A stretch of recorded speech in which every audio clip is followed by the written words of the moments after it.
قال رسول الله صلى الله عليه وسلم: خيركم من تعلم القرآن وعلمه.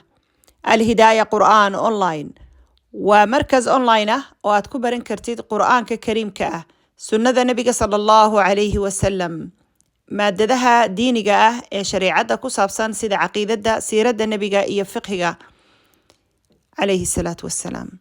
sidoo kale waxaad ku baran kartaa luuqadda carabiga iyo naxwaheeda iyo luuqadda soomaaliga. dhammaan culumta waxa aad kaga faa'iideysan kartaa oo ku baraya macallimiin khibrad dheer iyo aqoon dheer u leh. telefoon nambarka oo whatsapp leh waxaad ku arkaysaa shaashadda. kusoo dhawaada الهداية قرآن أونلاين. أعوذ بالله من الشيطان الرجيم. بسم الله الرحمن الرحيم. رب اشرح لي صدري ويسر لي أمري واحلل عقدة من لساني يفقه قولي. بسم الله الحمد لله والصلاة والسلام على رسول الله. اللهم صل وسلم وبارك على رسول الله عليه الصلاة والسلام. السلام عليكم ورحمة الله تعالى وبركاته. لما ولا لها قيمة هي قدرين تبضان أي كحيلا channel كينا فاطمة منا channel خير يا برواقة بدن أيان دي رجيني يا ميرو بودا فهدوني ذا كلا شوكتان يحلي والبا ويدين سو قارو فيديو جان. haddaba waxaa halkan aan idinku soo gudbinayaa qiso runtii qiso cibro qaadasho iyo casharkeeda wadata sida dhammaan qisaskeena. qisada tani waxay ka dhacday iyada laftigeedu siday u badan yihiinba qisaskeenu waxay ka dhacday Sacuudi Arabiya. nin dhakhtara ayaa qisadan isagu soo wariyay oo qisadan isagu la kulmay. waxa uu yiri dhakhtarku waxa jirtay haweeney ku jirtay dhakhtarka qaybta haweenka. haweeneydaasi waxay ahayd qof dumara oo uur leh. kadibna dhakhtarka waxay gashay xaalad caafimaad awgeed ayay dhakhtarka goor hore la soo geliyay iyadoo weli fooshi qabanin. dhakhtarkii wuxuu yiri waxaan rabnaa inaad halkan 7 ku jirtid dhakhtarka oo aad dhabarka u seexatid si xaaladaada iyo xaaladda ilmaha yar loo baxnaaniyo oo lala socdo halkana aad ku nasatid. kadibna gabadh neerasada ayaa waxay u fiirsatay haweeneydan uurka lihi inay dabcan istighfaar iyo dhikri ay ku jirto mar walba maasha Allah tabaarakallah, laakiin in yani wajigeeda ay ka dheehanayso murugo iyo warwar in ay ku jirto. kadib neerasadii ayaa weydiisay gabadhii uurka lahayd, waxay ku tiri walaalay maxaa jira, waxaan dareemayaa oo aan wajigaaga ka dheehanayaa inaad murugaysan tahay oo yani xaalad fikir iyo warwar aad ku jirtid, sidee wuxuu jiraan gabadh walaasha ayaan ahay ii sheeg yani inaan dhakhtaradaadii ama neerasadaadii ahay ka sokow dad walaalo ah oo muslimiin ah ayaynu nahay, sidee wuxuu jiraa. waxay tiri waxa dhibaatada iga haysataa waxay tiri waxaan ka warwarsanay ilmaha ayaan ka warwarsanahay. gabadhii neerasadii waxay ku tiri waa nagii computer saarnay amba ultrasound ilmaha caafimaadkiisu fiicay, wadnihiisu ilmaha u garaacaya waa caadi, wax dhibaato ah oo maaragtay laga warwaro ma jire, yani ma dhibaato kale jirta. gabadhii uurka lahayd waxay tiri haayo dhibaato kale ayaa jirta. waxay tiri zawjkaygu waxa uu qabaa amba uu qabay gabadh kale. gabadha kale waxay u dhashay 3 gabdhood. gabadhii wuu furay 3dii gabdhoodna aniga ayuu ii keenay. wuxuu igu yiri kori 3 gabdhood. aniguna waxaan u dhalay 3 gabdhood. sidii baan zawjkayga 6 gabdhood anigu ugu korinayay. gabadhiina wuxuu u furay maxaad wiil iigu dhali weyday. anigana uurkaygan afraad wuxuu igu yiri haddii aad wiil dhali weydid anigu dhakhtarka kugumaba imanayo, markaad foolatid dhakhtarka telefoon baan usoo diraya. haddii laygu yidhaahdo xaaskaagu waxa ay umushay oo ay dhashay wiilna waan kusoo kaxaysanayaa adiga iyo wiilkaba. haddii laygu yidhaa gabadh bay dhashayna reerkiini baan la hadlayaa iyagoo kusoo doontaan, adigana warqadaada ayaa dhakhtarka aan kugu soo diraya. markaa waan warwarsanahay, ma rabo ma garanaysaa in lay furo oo gurigaygu dumo ayay tiri haweeneydii. arrintaasi ayaa warwar iyo walbahaar badan igu haysa. arrintii aad iyo aad ayaa ula yaabtay oo uga naxday gabadhii neerasada ahayd. way baxday ninkii dhakhtarka ahaa ayay u sheegtay. waxay ku tiri dhakhtarow gabadha caynkaasa ee qolka saasa ku jirta waxa haysata dhibaato noocaasa. dhakhtarkii wuxuu yiri de inagu maxaynu u qaban karnaa, ilaahay wixii uu ku abuuray ayuun bay dhali doontaa. waqti xaadirkana inagu maba ogin ba ilmaha caloosheeda ku jira waxa uu yahay. ha yeeshee gabadhaasi markay foolatay umusho odaygeeda aniga ayaa raba inaan la hadlay, idinku ha u sheegina waxa ay dhashay ilmaha ay dhashay nooca uu yahay. kadibna muddo gaaban kadib gabadhii ayaa foolatay. Ilaahay subxaanahu wa tacaala hooyadii markuu kala keenay waxaa alla ku arsaaqay gabadh. kadibna halkii ayay hooyadii murugootay. waxay tidhi alla gabadha yar ma iga dhimato, gurigaygii aan ku noqdo, caruurtaydii iyo gurigaygii aan ku noqdo, intuu ninkaygu i furi lahaa waxaan ka jeclaan lahaa gabadha yar oo iga dhimata bay tidhi, oo aniguna aan gurigayga ku noqdo. subxaan allah, inay hooyo rajayso amba ay jeclaatay in ilmaheedu ka geeriyoodo waa arin cajiib oo hooyadaasiba ay ku qaldan tahay. subxaan allah. ha yeeshee ninkii dhakhtarkii wuxuu ku yidhi xilli allayaal xilliguu ninkaasi soo wactamo ee gabadhaasi foolato aniga igu soo xidha oo aniga iisoo sheega, ninka aniga ayaa raba inaan la hadlo. dabcan dhakhtarkii wuu iska rawaxay, gurigiisii wuu iska tegay. gabadhii habeen bay foolatay. odaygeedii habeenkii oo dhan ayuu dhakhtarkii la soo hadlayay. dhakhtarkii saacadihii fajirka hore ayaa lala soo hadlay, marka dhakhtarka looma soo gudbinahayn. habeenkii waa la iska daayay. isagu wuxuu soo wacayay uun dhakhtarka meesha yani hospitaalku soo wacayay ninku, laakiin ninkii dhakhtarka ahaa looma gudbinin oo looma sheegin ninkii inuu soo wacayay habeenkii. saacadihii fajirka markii la gaadhay ayaa dumarkii neerastu ay ninkii dhakhtarka ahaa telefoon u diray isagoo gurigiisa jooga. waxay ku yidhaahdeen xalay bay gabadhii foolatay, ninkiina ilaa xalay 25 goor buuna soo wacay oo dhakhtarka uu soo wacayay, marka ninkaasaan rabnaa in aad la hadashid. ninkii dhakhtarka ahaa baa yidhi waaye anaa la hadlaya. dhakhtarkii waxa uu la hadlay ninkii aabbaha buu la hadlay. wuxuu ku yidhi salaamu calaykum. calaykum assalaam. ninkii wuxuu yidhi xaaskaygii baa uu foolatay baan maqlay, maxay dhashay? wuxuu yidhi ma waxaad rabtaa inaad ogaatid xaaskaagu waxa ay dhashay? haa buu yidhi. wuxuu yidhi xaaskaagu waxa ay dhashay wiil. allahu akbar. wuu farxay ninkii, aad buu u farxay. wuxuu yidhi maasha allah, wiilkii aan rabay ma la ii dhalay ugu dambeyn? 6 gabdhood baan haystay, ma wiilkii baa la ii dhalay? maasha allah.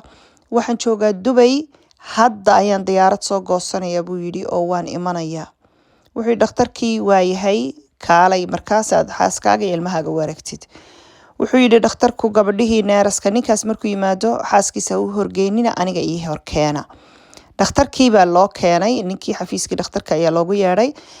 markuu yimi xafiiskii marka la geeyey, ninkii ayaa waxa uu dhakhtarkii ku yidhi ina mari, ilmahaagii wiilkaagii baad rabtaa inaad aragtid soo maaha? haa, ina mari. wuxuu geeyey qeybta la geeyo caruurta dhicisyada amba caruurta waqtigooda sadkoodii aan dhammaysan ayuu geeyey. waa ogtihiin waxaa xool yar oo quraarad ka samaysan baa la geliyaa caruurtaasi oo darajada xaraaradooda amba maaragtay lagu ilaalinayo markaasi caafimaadkooda. halkii markii la geeyey ayaa waxa uu dul istaajiyey ilmo yar oo quraarada ku jira oo gamcaha qaar maqan yihiin, oo wejigu abuurtiisu ayna caadi ahayn, oo isaga oo waqtigiisii kasoo horeeyey haddana abuurtiisu ayna dhammaystirsanayn, wejigiisuna nooc kale uu yahay oo aanu ahayn qof yani abuurtiisu caadi ay tahay aan ahayn.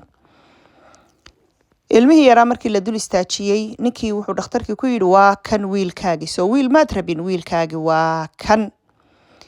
ninkii wuu muraaro dilaacay, wuu iska ooyey. inaa lillahi wa inaa ilayhi raajicuun. wiilkaygii saan muu noqday, maxaan sameeyaa hadda? 6 gabdhood baan ku samreeye, wiilkiina saan muu iga noqday ayuu ku celceliyey. dhakhtarkii wuxuu ku yidhi haa, wiilkaagii waa sidan, qaado oo dhakhtarka kala bax. wuxuu yidhi idinku haya. wuxuu yidhi sideen u haynaa? adaa dhalay, adu wiilkaagii yahay, adigu inaad kaxaysid dhaladu ku jiraan kugu siinaynaaye kaxayso ilmahaaga. markaasuu yidhi ma koray doonaa, ma weynaan doonaa? markaasuu yidhi wuu iska weynaan doonaa, laakiin insha allah, laakiin sidaa abuurta uu imika leeyahay, gamcaha ka maqanaya sidaa uu yahayba ayuu maxaa heday, iyo wejiga maaragtay nooca kale ee dee abuurtiisu ayna caadiga ahayn, ilaahay abuurtiisa maynu caasiine ayaa waxa ayaa saasuu ku korayaa buu ku yidhi. sidaa uu yahay abuurta hadda uu yahay ayuunbuu ku weynaan doonaa. dee waa wiilkaagii qaado. waa ka yidhi maya maydaan idinku hayn karahayn. war anagu hayn mayna, waa ilmahaagii qaado. markaasuu yidhi inaa lillahi wa inaa ilayhi raajicuun. 6 gabdhood baan ku samreeyey, wiilkii aan rabayn masidaan u iga noqday. markaasuu muraaro dilaacay, uu iska ooyey. kadib dhakhtarkii wuxuu ku yidhi wax ma kuu sheegaa? ina mari. wuu soo kaxeeyey. inantiisii yarayd iyo xaaskiisii buu u keenay. wuxuu yidhi inanta yare quruxda badan ee caafimaadka qabta ee dabiiciga ah ee caadiga ah ee abuurteedu caadi tahay ee maasha allah ah ayaa kuu dhalatay. marka ilaahay ugu shukri oo alxamdulilah dheh. waa uu qaadan waayey, wuxuu eegay inantiisii yarayd oo dhammaystirsan oo caadiya oo caafimaad qabta, alxamdulilah. markaasuu farxay, uu yidhi alxamdulilah rabbilcaalamiin, inantayda ilaahay waan ka guddoomay, waan ku faraxsanahay. halkii ayuu hooyadii maaragtay amba xaaskiisii uu raali geliyey, xaaskiisii iyo ilmihiisiina isagoo ku qanacsan qadarta ilaahay iyo deeqda ilaahay bixiyo ayuu qaatay oo uu gurigiisii u kaxaystay. run ahaantii qisada tani waxay cashar inoogu wada tahay. waxaa jira dad badan ambase rag qaar ayaa jira jecel in gabdho loo dhalin oo wiilal loo dhalo ayay jecel yihiin. cashar ayay noo tahay qofka bani aadankiihii. ilaahay subxaanahu watacaala hadduu ilmo kugu arsaaqo, wiil iyo gabadh, muhiimadu inayna ahayn ilmo caafimaad qaba ilaahay hadduu ku siiyo, waa alxamdulilah. wax walba taasa ka muhiimsan. dadka ilaahay ku imtixaamay ilmaha aan abuurtoodu dhammaystirsanayn, magaranaysaa, amba aan caafimaad qabinna, waxa weeyaan dembi dhaaf ayuu ilaahay subxaanahu watacaala ugaga dhigi karaa. asbaab ay jannada ku galaan, inay ku samraan oo ilmaha si fiican u koriyaan, ilaahay kaga baqaan, ayaa ilaahay subxaanahu watacaala uga dhigi karaa. asbaab ay jannada ku galaan ayuu ilaahay uga dhigaya insha allah biidni illaahi tacaala, bixawli illaahi waqwati. inuu ilaahay uga rajaynayna, ugana ducaynayna.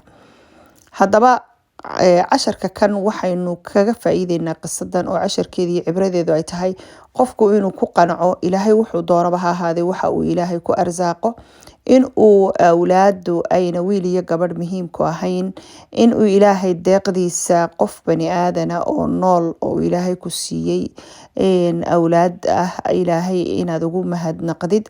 dad baa meel walba u mara oo aan awlaad dhalin. kuwa aan dhalin ee ilaahay subxaanahu watacaala iyagana uu ku eegayo, ku tijaabin, ku imtixaamayo samirkoodana ilaahay subxaanahu watacaala awlaad khayr qabta inuu ilaahay siiyo oo saalixiin ah oo caafimaad qabta inuu ilaahay uga baryeynaa. mar walbana tani waa adduunyo, mar walba waxa lagugu imtixaamaya nimcada lagu siiyey amba ta ilaahay subxaanahu watacaala uuna ku qadarin waa lagugu imtixaamaya inaad ku samirtid. haddii lagu siin waayo, haddii lagu siiyo, caynkaad ka yeeshid, ilaahay si aad ugu xamdidid ayaa mar walba lagugu eegaya. waayo adduunkani waa daaril imtixaan, waa meeshii imtixaanka. qofkii imtixaanka amba dadkii imtixaanka ku guuleystay allah inaga dhigo. ilaahay subxaanahu watacaala khayrka adduunka iyo ka aakhirada ayaynu baryeynaa oo aynu weydiisanaynaa. intaynu ku kulmi doono barnaamijyo kale iyo khayr kale, casharo kale iyo cibr qaadasho kale iyo qisas kale oo fawaa'id leh, waxaan idinkaga tegayaa fi amaan illah. astawdactukum allahi alladhi laa tadii wadaa'i. wassalaamu calaykum waraxmatullahi tacaala wabarakaatu. subxaanaka allahuma rabbana wabixamdika ashhadu an laa ilaaha illaa anta astaghfiruka waatuubu ilayk. قال رسول الله صلى الله عليه وسلم خيركم من تعلم القرآن وعلمه. الهداية قرآن أونلاين ومركز أونلاين وأد ku baran kartid qur'aanka kariimka ah, sunnada nabiga صلى الله عليه وسلم, maadadaha diiniga ah ee shariicada ku saabsan sida caqiidada, siirada nabiga iyo fiqhiga عليه الصلاة والسلام. sidoo kale waxaad ku baran kartaa luqadda carabiga iyo naxwaheeda iyo luqadda Soomaaliga. dhammaan culumta waxa aad kaga faa'iideysan kartaa oo ku baraya macallimiin khibrad dheer iyo aqoon dheer u leh. telefoon nambarka oo WhatsApp leh waxaad ku arkaysaa shaashada. ku soo dhawaada Al Hidayah Qur'an Online.